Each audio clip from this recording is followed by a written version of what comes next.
बिस्मिल्लाहिर्रहमानिर्रहीम, अस्सलाम वालेकुम। खैरियत की उम्मीद करूँगा। आज हम बायोलॉजी का next topic, second year biology का नेक्स्ट टॉपिक पढ़ने जा रहे हैं, एक्सक्रीशन। अगर हम थोड़ा गौर करें तो हमने अपने पहले लेक्चर में हमने ये बात की थी कि होम्योस्टैसिस के 3 कंपोनेंट्स होते हैं। पहला कंपोनेंट होता है ऑस्मो रेगुलेशन, वो हमने पढ़ लिया। ऑस्मो रेगुलेशन इन प्लांट्स भी पढ़ लिया, ऑस्मो रेगुलेशन इन एनिमल्स भी पढ़ लिया। उसके बाद जो सेकंड कंपोनेंट है वो है एक्सक्रीशन और थर्ड है थर्मो रेगुलेशन। आज हम पढ़ेंगे एक्सक्रीशन के बारे में। सबसे पहले जो आज का हमारा टॉपिक है, हम एक्सक्रीशन को डिफाइन करेंगे। फिर हमारा जो मेजर टॉपिक है एक्सक्रीशन इन प्लांट्स, वो हम डिस्कस करेंगे। सबसे पहले हम एक्सक्रीशन को डिफाइन करते हैं, the process of removal of metabolic waste. The process of removal of metabolic waste, specially nitrogenous waste, is known as excretion. एक ऐसा प्रोसेस जिसमें मेटाबॉलिक वेस्ट और नाइट्रोजनस वेस्ट को रिमूव किया जाता है बॉडी से, उसे हम कहते हैं एक्सक्रीशन। अब जो मेटाबॉलिक वेस्ट है ये क्या होता है?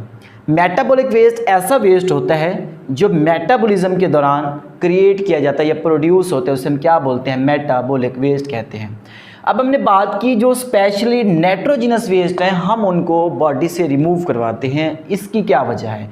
जो नाइट्रोजनस वेस्ट होती हैं ये ज़्यादा टॉक्सिक होती हैं और हार्मफुल होती हैं।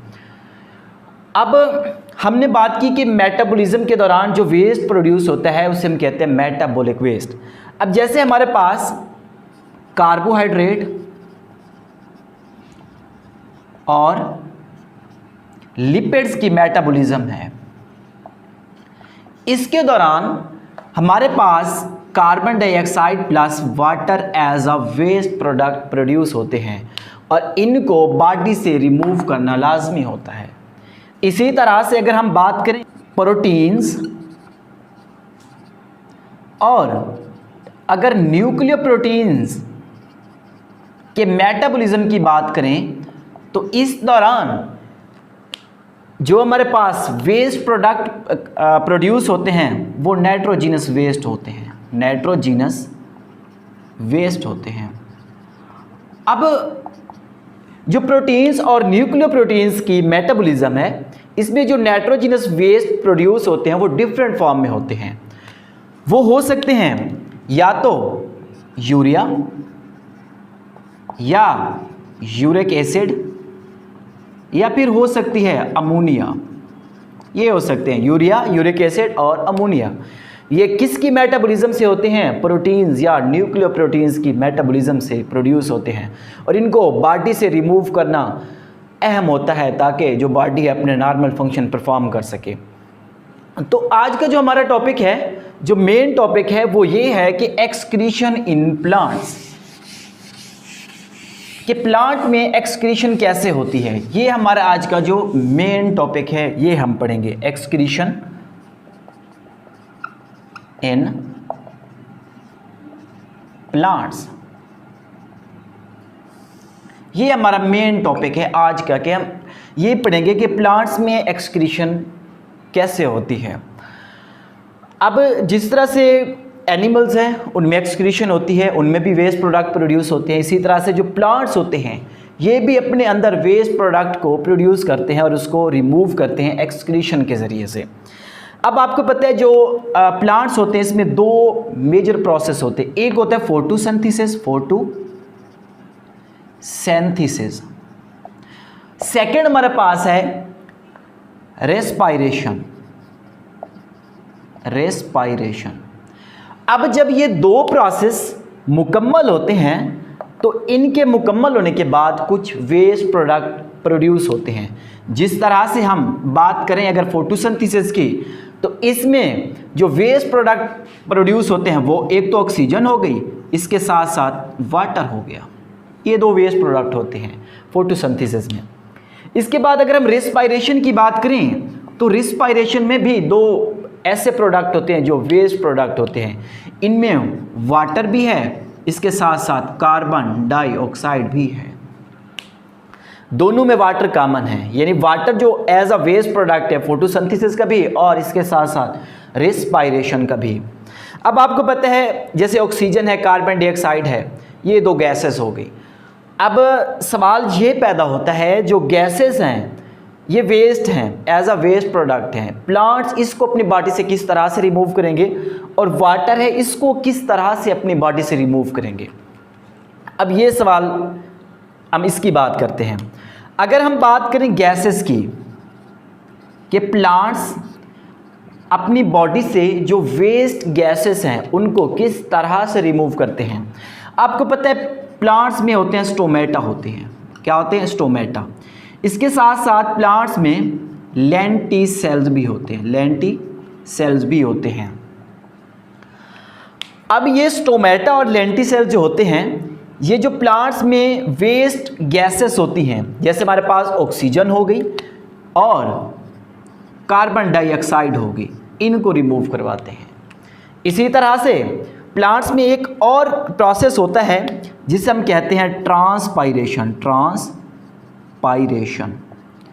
ट्रांसपायरेशन एक ऐसा प्रोसेस है जिसके ज़रिए से जो प्लांट्स होते हैं अपने अंदर जो वेस्ट वाटर होता है या वेस्ट अमाउंट ऑफ वाटर होती है उसको रिलीज़ करवाते हैं। यानी ट्रांसपायरेशन में होता क्या है, जो वाटर होता है उसको रिमूव करवाया जाता है।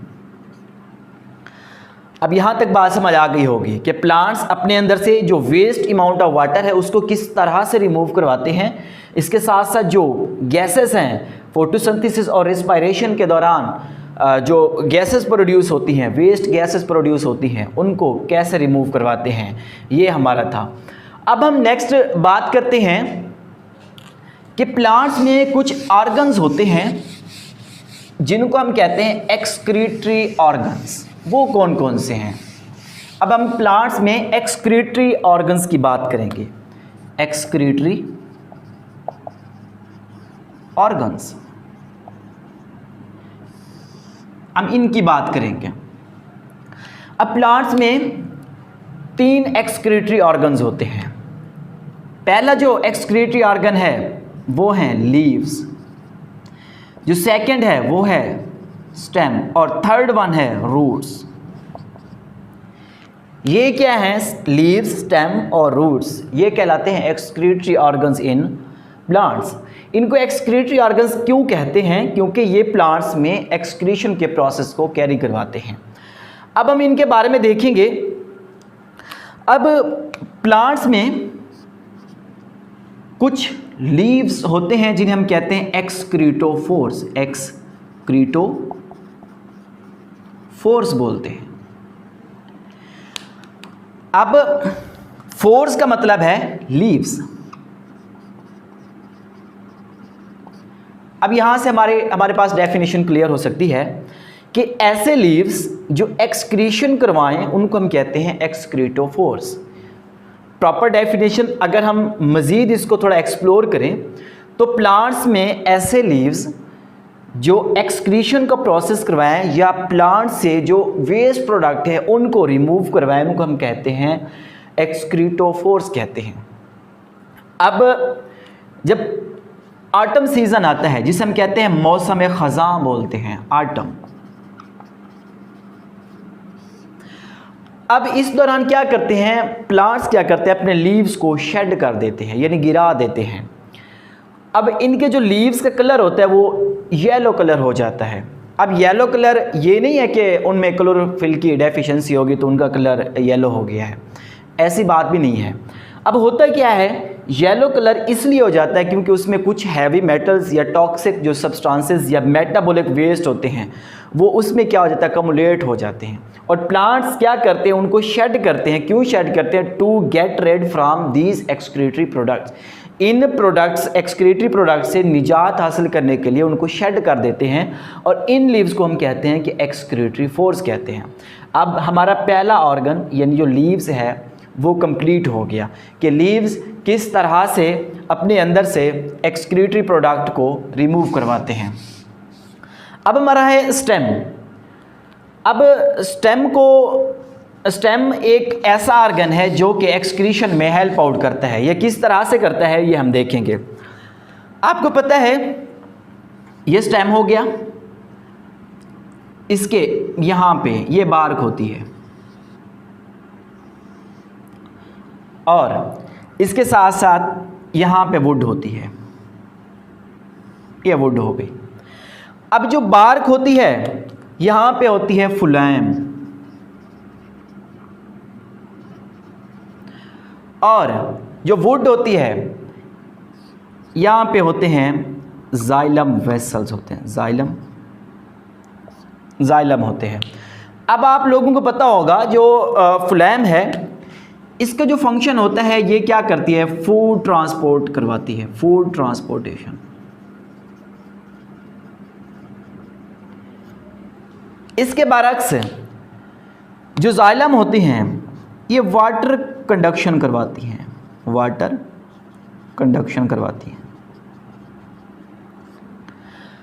अब जो वाटर की ट्रांसपोर्टेशन है वो जाइलम करवाती हैं, और इसी तरह से जो फूड की ट्रांसपोर्टेशन है वो फ्लोएम करवाती हैं। अब होता क्या है,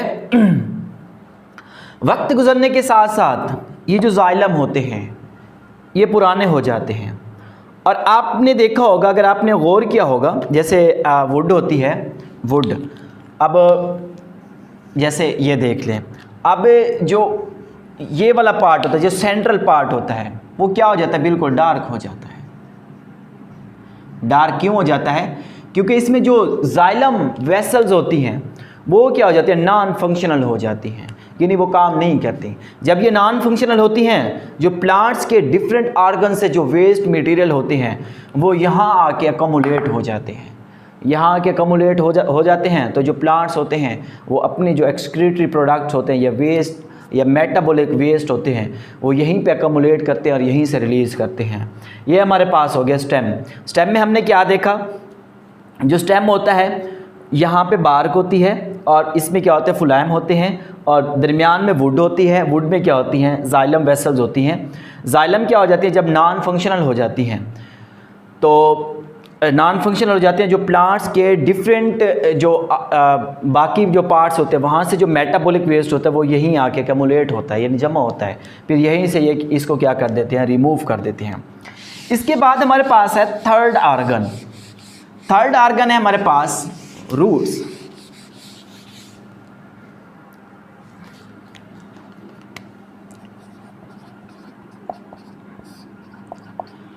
अब रूट्स आपको पता है ये सॉइल में प्रेजेंट होती हैं। अब कुछ ऐसे प्लांट्स होते हैं जो कि क्या करते हैं, अपना जो वेस्ट प्रोडक्ट होता है उनको रूट्स के ज़रिए से अपनी बॉडी से बाहर रिमूव करते हैं। अगर हम एग्जांपल की बात करें, जिस तरह से हमारे पास कुछ कोनिफर्स हैं, ये ऐसे प्लांट्स होते हैं जो कि अपना जो वेस्ट प्रोडक्ट या बॉडी वेस्ट या मेटाबॉलिक वेस्ट होता है उनको रूट्स के ज़रिए से अपने जिस्म से बाहर एक्सक्रीट करते हैं। अब यहाँ तक हमारा जो टॉपिक है वो कंप्लीट हुआ। आज के जो हमारा टॉपिक था उसमें हमने एक्सक्रीशन को डिफ़ाइन किया। एक्सक्रीशन को डिफ़ाइन करने के बाद हमने एक्सक्रीशन इन प्लांट्स पढ़ा। उसमें सबसे पहले हमने प्लांट्स में दो प्रोसेस पढ़े, एक फोटोसिंथेसिस और रेस्पिरेशन। फोटोसिंथेसिस में कौन सी गैस या कौन सा जो वेस्ट प्रोडक्ट हैं वो भी हमने पढ़े, और जो रेस्पिरेशन के दौरान वेस्ट प्रोडक्ट प्रोड्यूस होते हैं वो भी हमने पढ़े। इसके बाद हमने डिफरेंट ऑर्गन्स पढ़े जो प्लांट्स में एज ए एक्सक्रीटरी ऑर्गन्स कहलाते हैं। लीव्स के बारे में हमने बात की। उसके बाद हमने लीव्स के बाद हमने स्टेम के बारे में बात की। उसके बाद हमने रूट्स के बारे में बात की। यहाँ तक आज का हमारा टॉपिक क्लियर हुआ। इसके बाद हम अपने नेक्स्ट लेक्चर में हम पढ़ेंगे एक्सक्रीशन इन एनिमल्स। जिस तरह से हमने ऑस्मो रेगुलेशन इन एनिमल्स पढ़ा, फिर ऑस्मो रेगुलेशन इन प्लांट्स पढ़ा, इस तरह से हमने पढ़ा एक्सक्रीशन इन प्लांट्स। अब नेक्स्ट टॉपिक में हम पढ़ेंगे एक्सक्रीशन इन एनिमल्स। अगर इस लेक्चर में कोई मसला हो या कोई सवाल हो, कोई बात समझ ना आई हो या कोई पॉइंट स्किप हो गया तो आप कमेंट बॉक्स में मेंशन करेंगे। तो आने वाले लेक्चर में जो हम कल पढ़ेंगे इंशाल्लाह, उस लेक्चर में हम क्या करेंगे वो डिस्कस करेंगे। Thank you so much. और इस तरह से अगर आप लोगों को मेरी समझ या मेरे लेक्चर्स की समझ आ गई हो तो प्लीज़ आप हमारे चैनल को सब्सक्राइब करें। तो बाकी अगर आपके माइंड में कोई कमेंट्स हैं तो आप कमेंट बॉक्स में कमेंट्स को मेंशन करें। अगर आप लोगों ने कोई सवाल करना है तो वो भी आप कमेंट बॉक्स में सवाल करें। तो आने वाली वीडियो में मैं आपका नाम मेंशन करके आपके उस सवाल को रिपीट करूंगा और उसके साथ साथ उसका आंसर भी दूंगा। Thank you so much.